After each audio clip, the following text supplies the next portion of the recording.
Vocês lembram que na aula passada nós falávamos sobre interpretar a Bíblia historicamente, gramaticalmente, contextualizadamente, de forma a entendermos os aspectos sociais e culturais da época.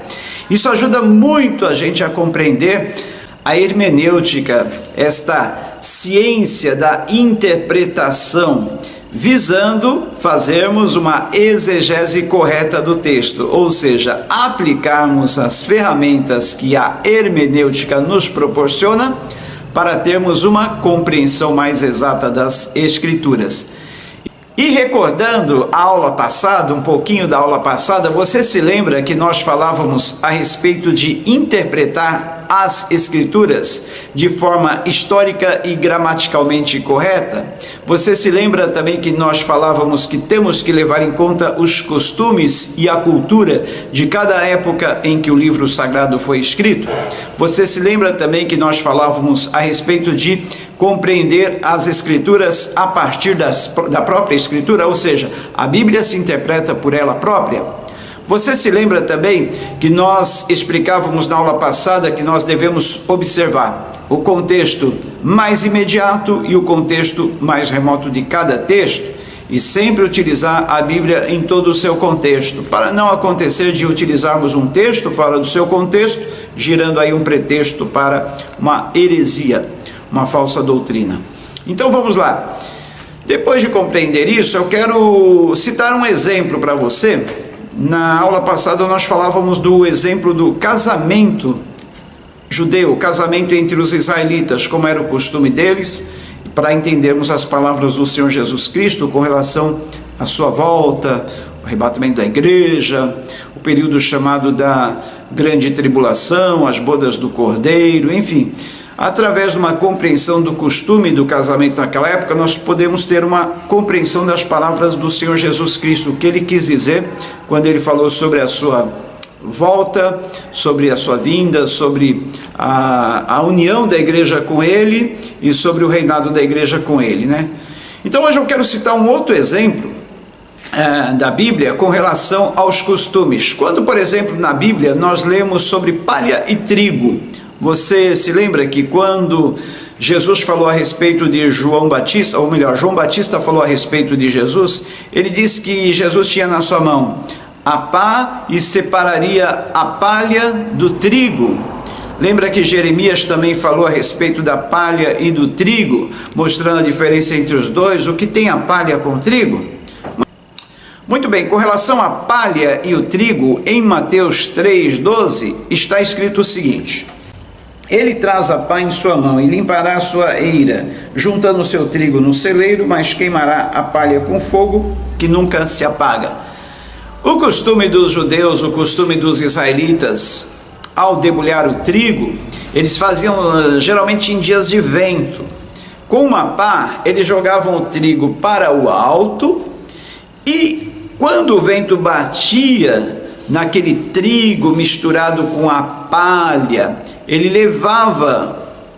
o vento levava a palha e deixava o trigo cair, porque o trigo é mais pesado, o trigo tem mais peso. Então, por isso, era feito essa limpeza, essa separação entre a palha e o trigo, geralmente em dias de ventania, porque o vento levava a palha e caía ali, logo abaixo, somente o trigo. Então fica fácil a gente entender o que esse texto está querendo dizer, o que Jesus queria dizer com essas palavras. Porque Jesus, sendo judeu, conhecia bem os costumes da sua época, e ele sabia que era exatamente assim: o vento levaria a palha, ficando somente o trigo. Então esse era o tipo de limpeza que o Senhor Jesus Cristo ia fazer e iria promover entre aqueles que realmente creriam nele e os que não creriam. Outro exemplo que precisamos entender a respeito dos costumes da época, para bem fazermos uma interpretação bíblica.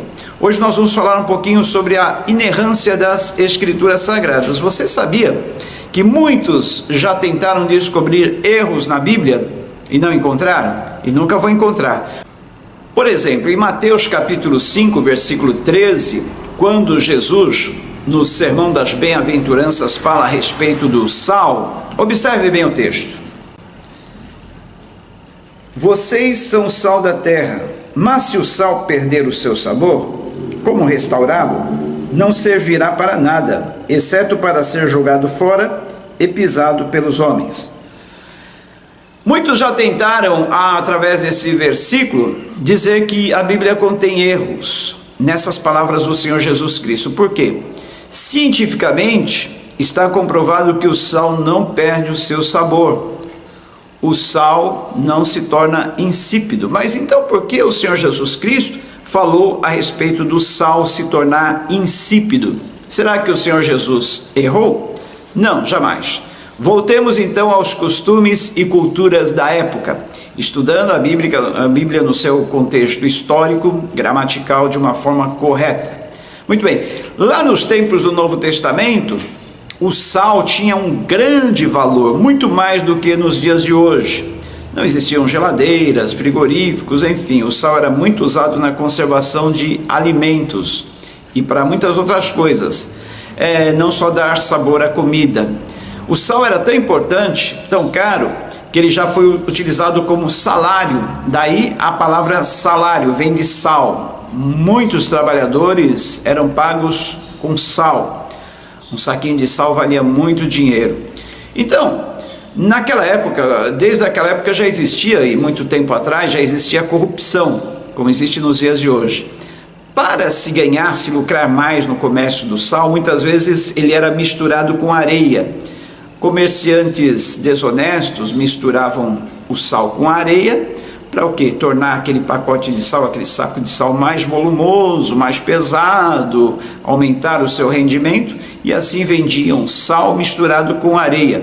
Esse sal misturado com areia, ele se tornava insípido, sem sabor com o tempo, porque ele era misturado com areia. Então ele tinha uma mistura. O verdadeiro sal, o sal puro, ele não perde o seu sabor, mas o sal misturado com areia, sim, ele pode perder o seu sabor. Por isso Jesus falou: se o sal se tornar insípido, para nada mais presta. Então, mais uma vez, nós vemos que a Bíblia tem razão. A Bíblia sempre tem razão, e as palavras da Bíblia sempre são verdadeiras. Muito bem, quer ver outro costume da Bíblia, outro costume cultural nos dias do Senhor Jesus Cristo? Em João capítulo 13, quando Jesus lava os pés dos discípulos, para muitos esse pode parecer um costume, um hábito estranho, um costume estranho, um ato estranho, mas não era algo totalmente comum na época. Quando alguém chegava na casa de outra pessoa, o anfitrião que recebia aquela pessoa logo trazia uma bacia com água, uma toalha, e fazia aquele ato em hospitalidade com a pessoa que vinha visitá-lo. Naqueles dias, as terras da Judéia, Galileia, eram muito poeirentas e as pessoas andavam muitos quilômetros a pé. Então aquele ato não somente servia para higienizar o pé da pessoa que chegava muito empoeirado, era também como se fosse um alívio, algo refrigerante para os pés, para descansar os pés da pessoa durante aquela caminhada, que se cansaram durante aquela caminhada. Era como chegar e oferecer não só um copo d'água para a pessoa beber, mas uma bacia de água para ela lavar os pés, né? Diferente de hoje, que a pessoa chega na casa, oferece só água para ela beber, um cafezinho para ela tomar. Naquele tempo era essencial que se oferecesse também a bacia com a água e a toalha para a lavagem dos pés. E geralmente esse era um serviço feito pelos escravos, os serviçais da casa. E Jesus então, ele faz isso porque o anfitrião da casa não estava, e para mostrar para os discípulos uma lição muito importante sobre humildade. Pois bem, então vamos falar sobre a inspiração e a inerrância das Escrituras Sagradas. O termo inspiração vem do hebraico ruach, que significa o quê? Soprar. Deus literalmente soprou suas verdades bíblicas aos cerca de 40 autores da Bíblia, e eles assim escreveram seus livros inspirados por Deus. E é claro que Deus respeitou o estilo literário de cada um, suas características de escrita, mas ao mesmo tempo sem permitir nenhum erro na Bíblia. É por isso que a Bíblia ela é inerrante em toda ela. O que significa o termo inerrante? É que ela não contém erros. Como nós falamos um pouco anteriormente, Muitos já tentaram encontrar erros na Bíblia, mas nunca encontraram, porque ela é inerrante, ela tem essa característica, a característica da inerrância. E para que somente aquilo que é verdadeiro, somente os livros inspirados fizessem parte da Bíblia, vários concílios eclesiásticos foram realizados para se saber quais são realmente os livros inspirados e os não. Esse conjunto dos 66 livros considerados inspirados por Deus ganhou o conceito de canonicidade, tá? A palavra cânon vem do latim, que significa régua de medir ou padrão. Durante o decorrer dos séculos, vários concílios eclesiásticos foram realizados para se chegar à conclusão de quais livros realmente eram inspirados e deveriam compor a Bíblia. Muito bem, você sabia que existem cerca de 113 livros considerados apócrifos ou não inspirados, que não passaram pelo teste da canonicidade da Bíblia e ficaram de fora, é claro. Por exemplo, a Bíblia que os católicos usam, ela tem cerca de 7 livros a mais do que a que nós usamos.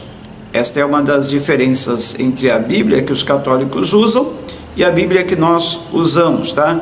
Eles pegaram 7 desses livros apócrifos e acrescentaram aos 66 que nós utilizamos, tá bom? Essa é só uma particularidade, uma peculiaridade a respeito da canonicidade da Bíblia. Muito bem, mas é bom frisarmos que a Bíblia é um livro auto-autenticável. Ela se autentica por ela própria. Ou seja, os concílios eclesiásticos não atribuíram a canonicidade aos livros sagrados. Eles apenas reconheceram essa autenticação. Eles reconheceram que realmente esses livros eram inspirados por Deus. Então vamos lá? A respeito então da inspiração das Escrituras Sagradas. Vamos lá. O versículo da segunda carta que Paulo escreveu a Timóteo, capítulo 3, versículo 16 e 17, fala-nos a respeito da inspiração da Bíblia. Assim diz: toda a Escritura é inspirada por Deus e útil para o ensino, para a repreensão, para a correção e para a instrução na justiça, para que o homem de Deus seja apto e plenamente preparado para toda boa obra. Vocês viram aí então? A própria Escritura se autentica por ela própria. A própria Escritura, ela já garante a sua autenticidade. Ninguém precisa dar testemunho a respeito da Escritura. Ela é auto-autenticável. Vamos lá então para mais um versículo que fala sobre a inspiração da Bíblia. Segunda carta que Pedro escreveu, capítulos 1, versículo 20 a 21, que nos diz: antes de mais nada, saibam que nenhuma profecia da Escritura provém de interpretação pessoal, pois jamais a profecia teve origem na vontade humana, mas homens falaram da parte de Deus, impelidos pelo Espírito Santo. Está vendo aí? Então, olha, homens inspirados por Deus falaram da parte do Espírito Santo. É o Ruach, o sopro de Deus, a inspiração divina para que a Bíblia fosse escrita e chegasse até nós. Mas vamos falar um pouquinho sobre a inerrância das Escrituras Sagradas. O termo inerrante já diz, né? Ela não contém erros. E aqui nós temos algumas provas da inerrância das Escrituras Sagradas. Uma das provas da inerrância das Escrituras Sagradas é a fidedignidade do caráter de Cristo. Então, o próprio Cristo, ele testificou a respeito da inerrância das Escrituras Sagradas. Por exemplo, em João 17,3, o que diz em João 17,3? Vamos ver lá. Esta é a vida eterna, que te conheçam, o único Deus verdadeiro, e a Jesus a quem enviaste. Então o próprio Jesus Cristo, ele testifica, ele testemunha que Deus é o único Deus verdadeiro, nele não há erro, nele não há falha. Outro versículo, Romanos 3,4, vamos ver o que diz Romanos 3,4. Romanos 3,4 nos diz assim: de maneira nenhuma, seja Deus verdadeiro e todo homem mentiroso. Olha aí, o próprio testemunho das Escrituras prova que Deus é verdadeiro, nele não há falha, nele não há sombra de variação, ele é verdadeiro em todo o seu caráter. Muito bem, mais uma. O ensino de Cristo prova também a inerrância das Escrituras Sagradas. Mateus capítulo 5, versículos 17. Vamos ver o que diz Mateus capítulo 5, versículo 17. Mateus 5,17 diz assim: não pensem que vim abolir a lei ou os profetas. Não vim abolir, mas cumprir. Outro texto, João 10,35, nos diz assim. João 10:35. Se ele chamou deuses aquele ou aqueles a quem veio a palavra de Deus, e a Escritura não pode ser anulada. Olha aí o testemunho de Cristo a respeito das Escrituras. As Escrituras não podem ser anuladas, pois elas são verdadeiras. Muito bem, mas falando ainda sobre a inerrância das Escrituras Sagradas, as Escrituras Sagradas não têm erro, mas homens podem interpretar erroneamente as Escrituras Sagradas e aí causar grande prejuízo, não é verdade? Nós falávamos desde a primeira aula que a Bíblia é chamada a mãe de todas as heresias, porque muitas heresias, falsos ensinamentos, falsas doutrinas se originaram da Bíblia, de uma má interpretação da Bíblia, causando grandes transtornos, inclusive surgimento de muitas seitas. No ano de 1517, um monge alemão chamado Martinho Lutero, ele se dedicou ao estudo das Escrituras Sagradas. E ele, vendo aquilo que a igreja da época acreditava e praticava, e observando as Escrituras, percebeu que haviam muitos erros sendo cometidos. Ele elaborou cerca de 95 teses, onde a igreja estava falhando, a igreja daquela época, e um belo dia, ele afixou na catedral do castelo de Wittenberg aquelas 95 teses, aqueles papéis com as 95 teses escritas, mostrando onde as pessoas, onde o clero estava errando por não interpretar, nem estudar, nem explicar, nem ensinar corretamente as Escrituras Sagradas. Então, graças à instrumentalidade deste homem chamado Martinho Lutero, foi instituída a reforma da igreja e ela voltou às suas origens, ou seja, pôde observar, aplicar e ensinar corretamente os ensinamentos da Bíblia, tá? Alguns erros e erros grotescos estavam sendo cometidos pelo clero, desde a venda de indulgências ou venda de perdão de pecados, intermediação humana entre os homens e Deus, adoração de ídolos e imagens, entre outras coisas. Concluindo então mais esta aula do nosso curso teológico, falando ainda de interpretação da Bíblia, vocês viram como é importantíssimo nós interpretarmos corretamente as Escrituras Sagradas? Quantos erros a igreja estava cometendo por não se aplicar ao estudo das Escrituras de uma forma correta, de uma forma idônea, de uma forma séria. Por isso, nós precisamos seguir esse exemplo, o exemplo aí dado por Martinho Lutero, e nos dedicarmos a estudar as Escrituras, observando o seu ensinamento, observando a sua verdadeira essência, para não cairmos em erros que muitos caem. Temos que seguir o exemplo de Martinho Lutero e tantos outros homens de Deus que se dedicaram ao estudo das Escrituras para não incorrer em erros que podem trazer consequências sérias, consequências trágicas, como nós temos visto até aqui.